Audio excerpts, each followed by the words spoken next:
एक आदमी स्वप्न देख रहा है, उसके स्वप्न में दूसरा आदमी प्रविष्ट नहीं हो सकता। दूसरा तब प्रविष्ट हो सकेगा कि जब उन दोनों के संस्कार एक जैसे हों। एक आदमी सोया है, आप उसके पास खड़े हैं। आप बार बार सघनता से ख्याल करो, उसी ख्याल का बार बार पुनरावर्तन करो कि बारिश हो रही है, ठंड लग रही है। आपके श्वासोश्वास के आंदोलन उस सोए हुए आदमी पर प्रभाव डालेंगे। उसकी चित्तवृत्ति आपकी चित्तवृत्ति के साथ तादात्म्य करेगी और उसको स्वप्न आएगा कि खूब बारिश हो रही है और मैं भीग गया।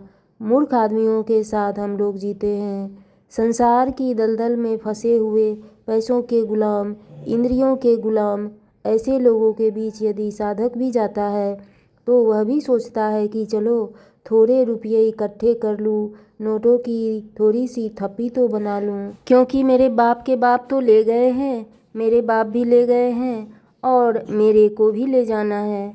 मोह की दलदल में आदमी फंस जाता है। कीचड़ में धंसे हुए व्यक्ति के साथ यदि तुम तादात्म्य करते हो तो तुम भी डूबने लगते हो।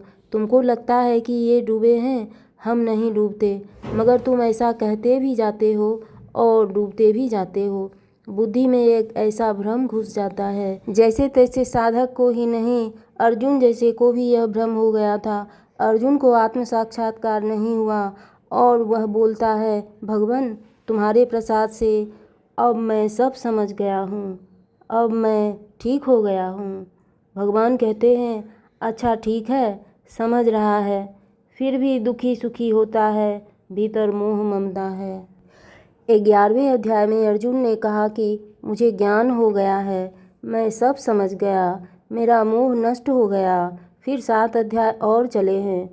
उसको पता ही नहीं कि आत्म साक्षात्कार क्या होता है। एक तुष्टि नाम की भूमिका आती है जो जीव का स्वभाव होता है। जीव में थोड़ी सी शांति, थोड़ा सा सामर्थ्य, थोड़ा सा हर्ष आ जाता है तो समझ लेता है मैंने बहुत कुछ पा लिया। जरा सा आभास होता है, झलक आती है तो उसी को लोग आत्म साक्षात्कार मान लेते हैं। जब मोह कलिल को बुद्धि पार कर जाएगी तब सुना हुआ और देखा हुआ जो कुछ होगा उससे तुम्हारा वैराग हो जाएगा। इंद्र आकर हाथ जोड़कर खड़ा हो जाए, कुबेर तुम्हारे लिए खजाने की कुंजियां लेकर खड़ा रहे, ब्रह्मा जी कमंडलू लेकर खड़े रहे और बोले चलिए ब्रह्मपुरी का सुख लीजिए, फिर भी तुम्हारे चित्त में उन पदार्थों का आकर्षण नहीं होगा, तब समझना कि आत्म साक्षात्कार हो गया। बच्चों का खेल नहीं मैदाने मोहब्बत, यहाँ जो भी आया सिर पर कफन बांध कर आया। जीव का स्वभाव है भोग, शिव का स्वभाव भोग नहीं है। जीव का स्वभाव है वासना, जीव का स्वभाव है सुख के लिए दौड़ना। ब्रह्मा जी आएंगे तो सुख देने की ही बात करेंगे ना। सुख के लिए यदि तुम भागते हो तो पता चलता है कि सुख का दरिया तुम्हारे भीतर पूरा उमड़ा नहीं है। सुख की कमी होगी तब सुख लेने को कहीं और जाओगे। सुख लेना जीव का स्वभाव होता है। आत्म साक्षात्कार के बाद जीव बाधित हो जाता है। जीव का जीवपना नहीं रहता, वह शिवत्व में प्रकट हो जाता है। कामदेव रति को लेकर शिवजी के आगे कितने भी नखरे करने लगा लेकिन शिवजी को प्रभावित न कर सका। शिवजी इतने आत्मरामी हैं, उनमें इतना आत्मानंद है कि उनके आगे काम का सुख अति नीचा है, अति तुच्छ है। शिवजी काम से प्रभावित नहीं हुए।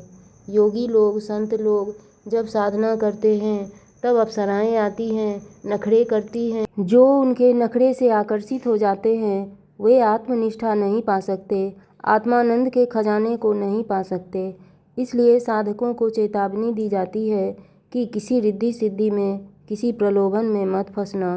तुम मन और इंद्रियों को थोड़ा सा संयम करोगे तो तुम्हारी वाणी में सामर्थ्य आ जाएगा, तुम्हारे संकल्प में बल आ जाएगा, तुम्हारे द्वारा चमत्कार होने लगेंगे। चमत्कार होना आत्म साक्षात्कार नहीं है, चमत्कार होना शरीर और इंद्रियों के संयम का फल है। वाणी और संकल्प में सामर्थ्य यह इच्छा शक्ति का ही एक हिस्सा है।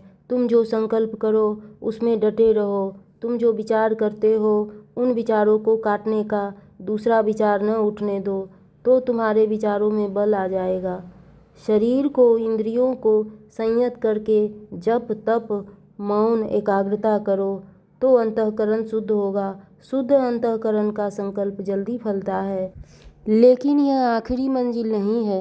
शुद्ध अंतःकरण फिर अशुद्ध भी हो सकता है। 15-16 साल पहले वाराही में मेरे पास एक साधु आया और बहुत रोया। मैंने पूछा, क्या बात है? वह बोला, मेरा सब कुछ चला गया बाबा जी। क्रमशः। हरि ओम।